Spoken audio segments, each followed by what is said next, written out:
you doing? I'm good. It's lovely to speak with you. Thanks for taking the time. Sorry if there was a little bit of like back and forth the other day. I was trying to just make sure, to be totally honest with you, this is the most ambitious schedule I've ever kept in 20 years of doing this professionally. And it feels good, but it's everything that I said that I wanted to set up and how I wanted to roll this record out and what we were doing. For the very first time in the band's career, there's like, I'm going to say this in the most polite way possible. The people that back in the day didn't care, all of a sudden really, really care. Yeah. Well, so it's ambitious what you're doing. It's very interesting. Yeah. So Planet Zero. But I signed up for it. You know, I laid the blueprint. You're the man. So Planet Zero, today, the premiere of the song. Always looking forward to new Shinedown music. Always. Mm-hmm. From the beginning. Fly on the Inside. Immediately, I was in love with the band. So I've been on board from you go all the way back. Giddy Up, right. But Planet Zero is ambitious, the whole album. Ambitious, raw. Would you say raw? Raw and very real. Okay. Yeah. And you're saying something. You're really saying something. From a sonic approach, also that too. Like, you know, we're the band that I think ultimately we've never been desensitized to making actual records. And we always go in. We've learned a lot over the years how we do these productions. We try to make these records that are very cinematic. But this record was cinematic in a different way because not utilizing a lot of tracks, not utilizing a lot of layers in the actual sonics of everything, not stacking a lot of vocals. Some stuff has bigger production than certain songs. Each song is different to its own identity. Right. But ultimately pushing the vocals way up front, drying them out, not putting a lot of effects on them, making the guitars, focusing more on a stereo split instead of having like 27 layers of guitars, just finding the sounds that are original, intense, and very upfront. So not to get too much in the detail of the sonics, but, we've done the records with 24-piece orchestras and, layering and tons of sound effects and a lot of instrumentation, a lot of synthesizers. Those elements are on this record. They're just not as predominantly in the mix pushed forward. It's more about 3 chords, 4 guys, and the truth. And that's really kind of, I know that the album is, written around a commentary of what's going on and what has gone on. So and what's going and the future. What's coming up. Yeah. So sonically, it makes sense to me when I hear you say that to me, based on what I have a feeling, knowing how well you tap into what you're thinking and feeling based on your previous lyrics and how you perform them. Tell me about where your heart was when you wrote this record. I mean, what are you commenting on? Tell me. It was where everybody's heart and mind and body and soul was. The entire world went through a pandemic. Yeah. And everything was in real time, and I remember when I arrived, I quarantined for 28 weeks in California at the beginning of 2020 when the pandemic hit on June 1st of 2020. And, we were able to do something extraordinary with Direct Relief. We raised almost $500,000 for COVID-19 response when we had the Atlas Falls campaign, when everything was going on. But upon June 1st of 2020, I had to say, I've got to go. Like, I can't stay here. And everybody was, what are you doing? Stay put. It's dangerous. And I said, I can't stay here. I've got to figure out what the next move is. I got to figure out what we're going to do. Our industry, in music, there were all these people behind the scenes that did not have an idea when they were going to be able to go back to work, and everyone was put inside. So when I arrived in Charleston with Eric Bass, who is the main engineer, producer, one of the main songwriters, obviously, and the mixer of Planet Zero, the album. Everyone knows too, this is his second time that he's done the full production with the band. But when I arrived there with him, we talked about before we even began the writing process, do we talk about, or do we write the record around 3 years from now? Like try to say to ourselves, okay, it's not going to be like this forever. It's going to change. We're going to move forward. The issue with that was that it wasn't changing. Right. The issue is that it was getting worse.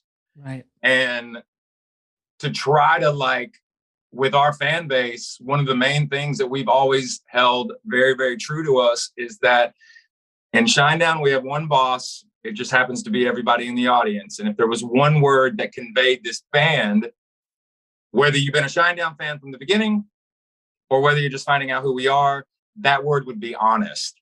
And we tried to have a different approach, and it was just impossible. Like, we had to write about what was going on at that time. And this first single, and this song specifically, was in some ways, it was a study in what happens to society when social media has fully been introduced and integrated into who we are as human beings. Right. Because now everything is on display and you can't put the genie back in the bottle. No.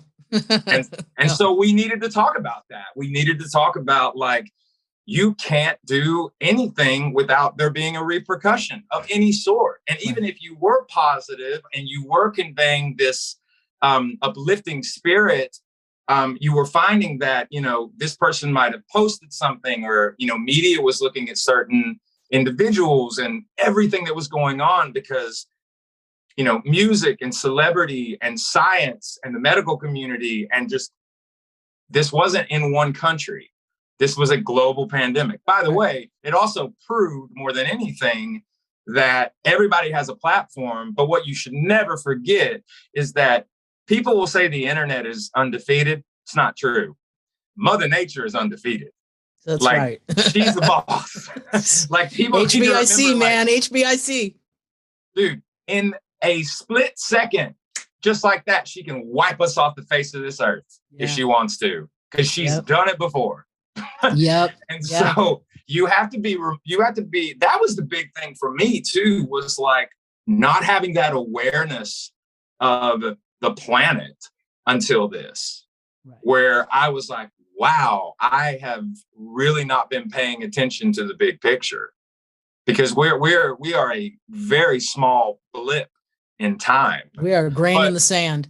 Right. But that being said, what do you do with that once you acknowledge that? Once kind of the light bulb goes off and you have that epiphany, it's like, okay, now how do you live better? How do you help society live better? How do you take all of this exposure of what we've all been going through in all walks of life? It doesn't matter if, you're younger or older, whether you're a man or a woman, the color of your skin, that's irrelevant. Your religion, that's what makes you an individual. That's what makes you who you are. Right. The biggest purpose of this album is, like, how do we truly come back together where it's not this fake unity that is sometimes presented, to the public on these little black screens that we're on all the time. How do you find the core of the human spirit and get to the heart of the matter?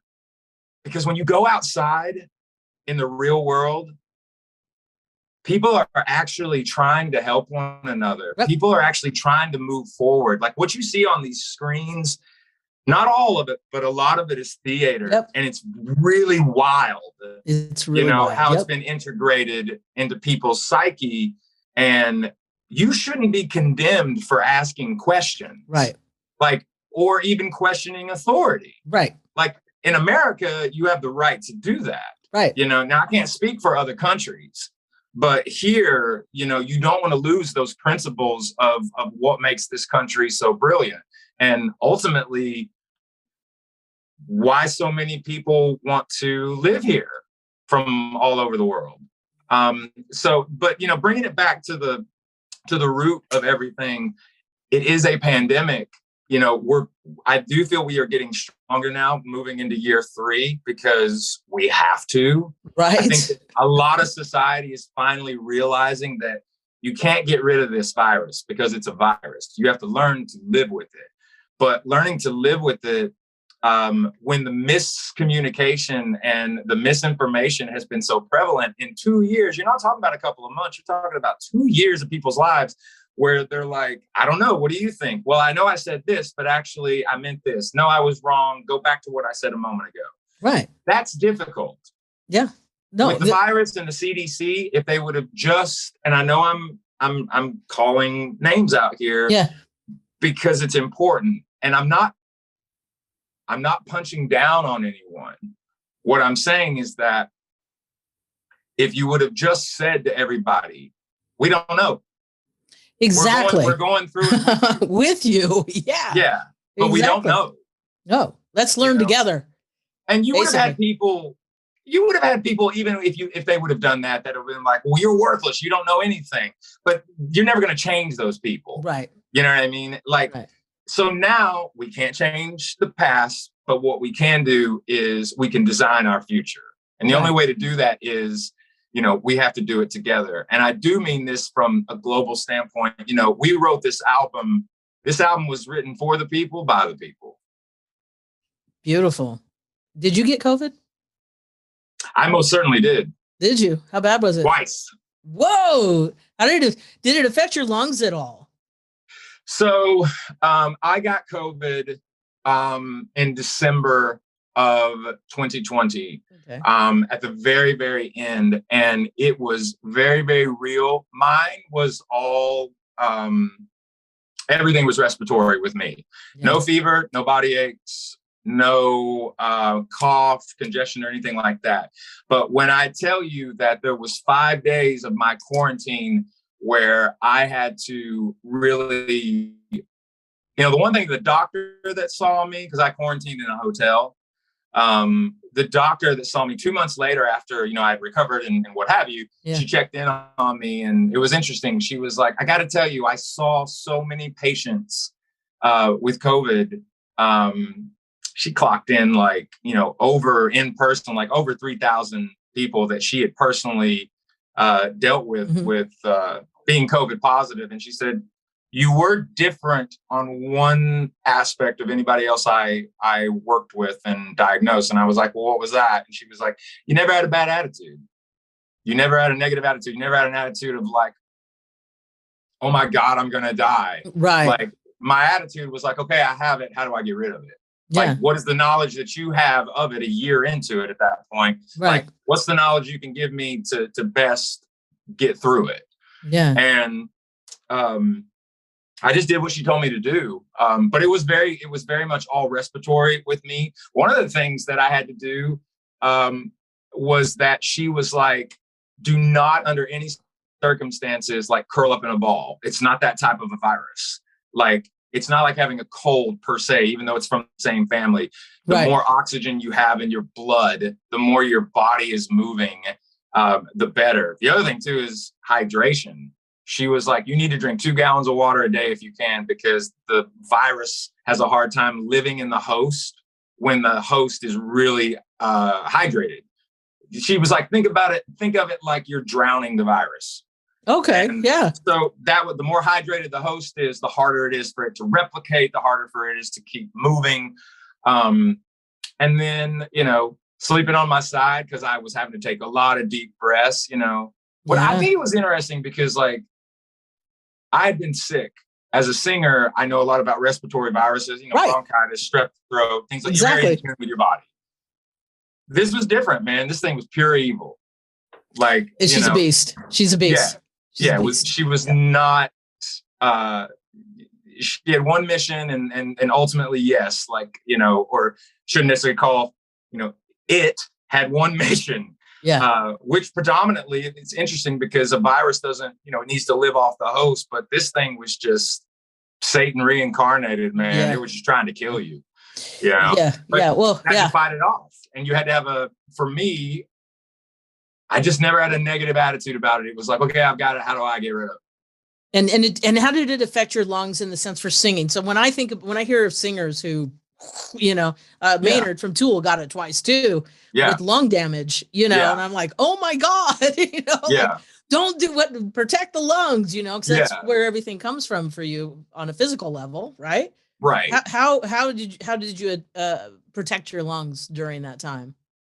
I think it was what helped me was the speed of which I found out I was positive, got care very quickly.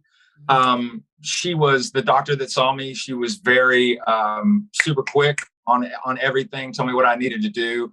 I think it was the fact that for me, it was 5 days. It was 5 days of where it was really suspect, really bad. And then on I think altogether by day 8, from when I had found out I was positive, I remember I was talking to her when she got the test results back, and she was like, well, you're very positive. Yeah. Because she could extra see positive. Yeah. She was like, she could see, because the test that she did, she could see the viral load. Yeah. As I was talking to her, I realized like, well, I can't smell or taste anything. But like immediately I started like, drinking ginger shots. I only lost my taste and my smell for 24 hours. It came right back actually. Right. Just the mindset again too was like, I still worked out in my room. I still did all these different things. She was like, sleep on your side. Don't sleep more than 6 hours for the next 10 days. Like wake up, keep moving. If you can't do a workout, set an alarm on your phone for every hour, do 100 push-ups, do 20 jumping jacks. Like that was like a big thing. She was like, you got to keep oxygen in your blood. I think that is what helped me. I was taking 20,000 IUs of vitamin D3 that she told me to take. I was also taking 400 milligrams of zinc every day. That was something that she said, just mainly, and I take a pallet of supplements anyway. Yeah. On a day, but she was like, really, in all honesty, these 2 supplements are really the only ones that we've shown to kind of help give your immune system a little boost. Yeah. All the other supplements, that's all fine and good. There's nothing wrong with taking them, but like these 2 are important. Trying to keep an appetite, even, through all of it, and just the will to not let it win, I guess. I think it was a little bit of mind over matter. Luckily enough, I didn't have any residuals, even getting it twice, I didn't, second time, was basically like a cold, body aches for a couple of days. It was done in like 5 days. Yeah. Once again, you got to live with it. You got to, not make your immune system dormant. You got to take care of yourself. That's another thing too, which is finally being brought up, you know, because there's a real, a sense of well-being. You can't buy it. You have to earn it. Yeah. Yeah. Did a lot of people during COVID or still had to learn a new trade?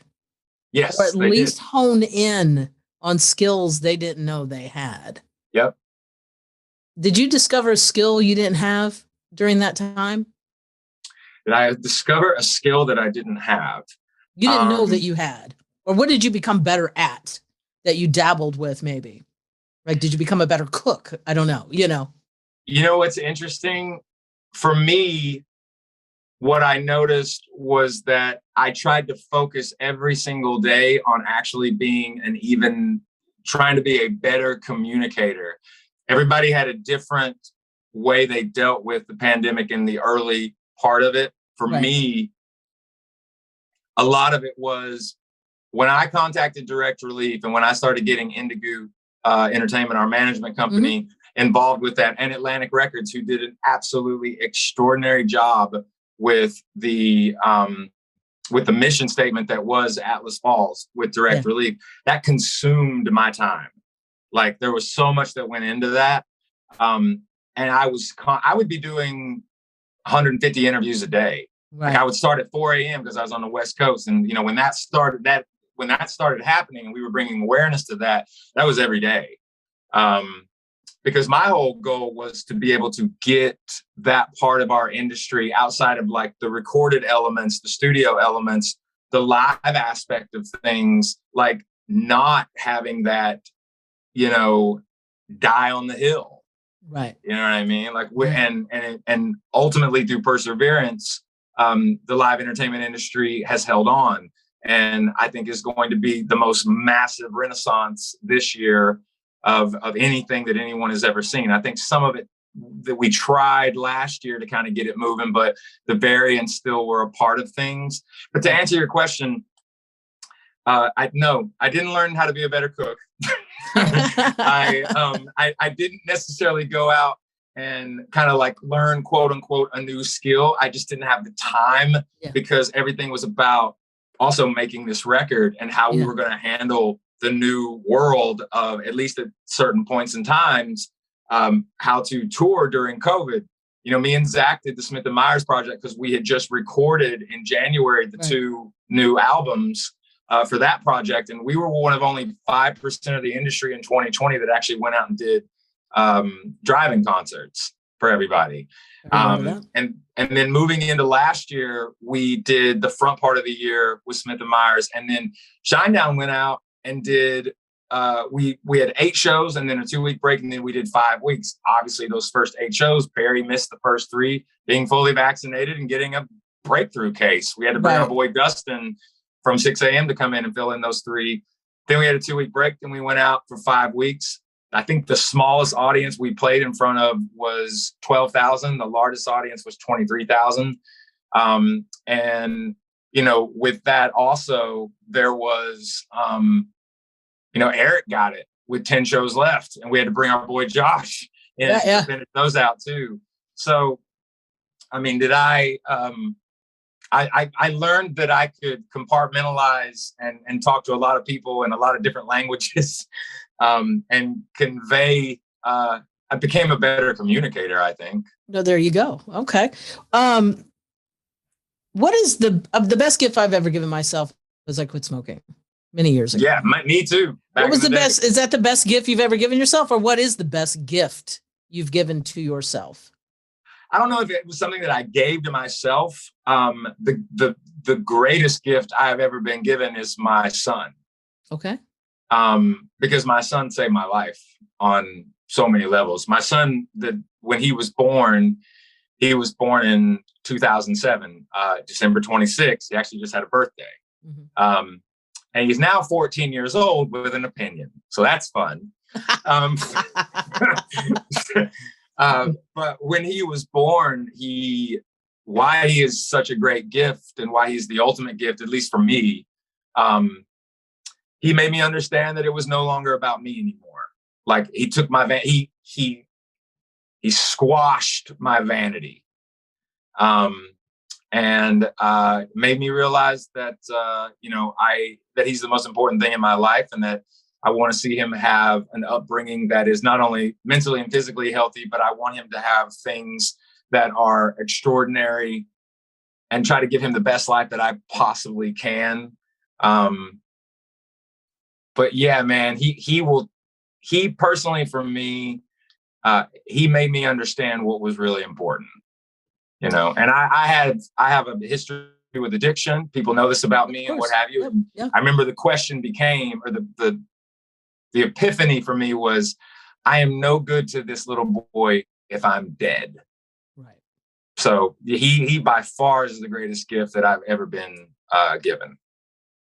Planet Zero. The track today is out. Mm-hmm. Fantastic. The album, when does it come out? Planet Zero. April 22nd. Okay. The tour. Which we will be on tour with our really, really awesome friends in the Pretty Reckless, and also the lovely Diamante will be out there with us as well during that time frame when the record comes out. So we're super stoked about that as well. But yeah, you're also April hitting 22nd. The road, and you're also hitting the road in a couple of days.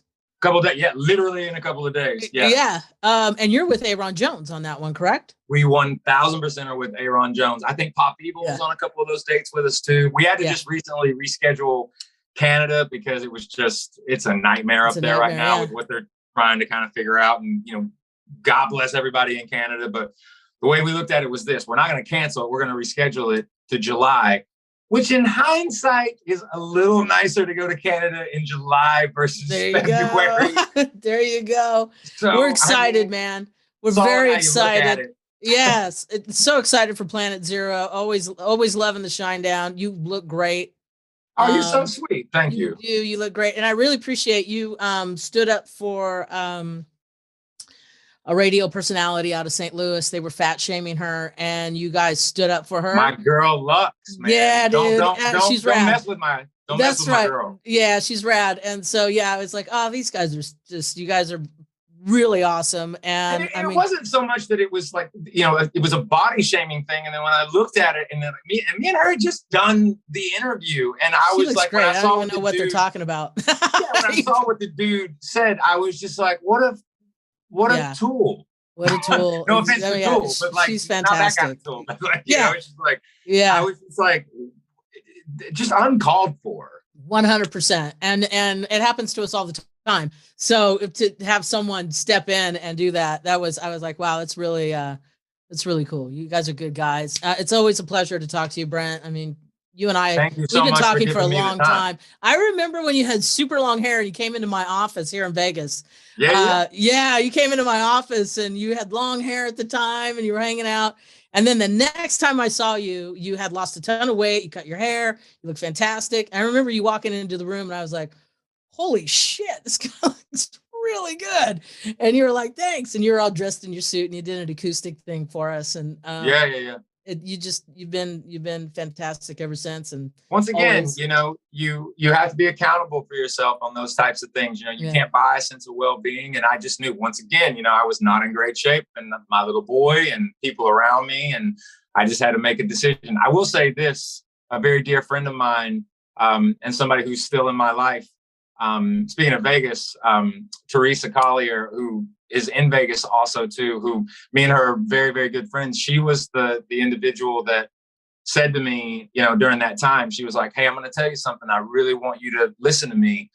You are way more dangerous when you're sober and when you're clear-headed and focused. And it's time for you to get your head out of your ass, man, and get back in the game. So I remember those words resonate with me a lot, you know, and she's a great gift to you too. Yeah, man. Like, and, you know, to anybody out there that's struggling on all those types of things, but just, you know, yourself, and kind of, if you're down on yourself, I'm here to tell you that you are way more powerful than you think you are. You are way stronger than you think you are. So all you got to do is just get the courage to really just better yourself. But it's possible. You can totally do it. Thanks for taking all this time out of your day. Of course, anytime. I appreciate the support. Brent, anytime. You just let us know when you want to chat, and we're on it. You rule. Thank you so much. Bye, love. Have a good one. You too. Bye-bye. Bye-bye.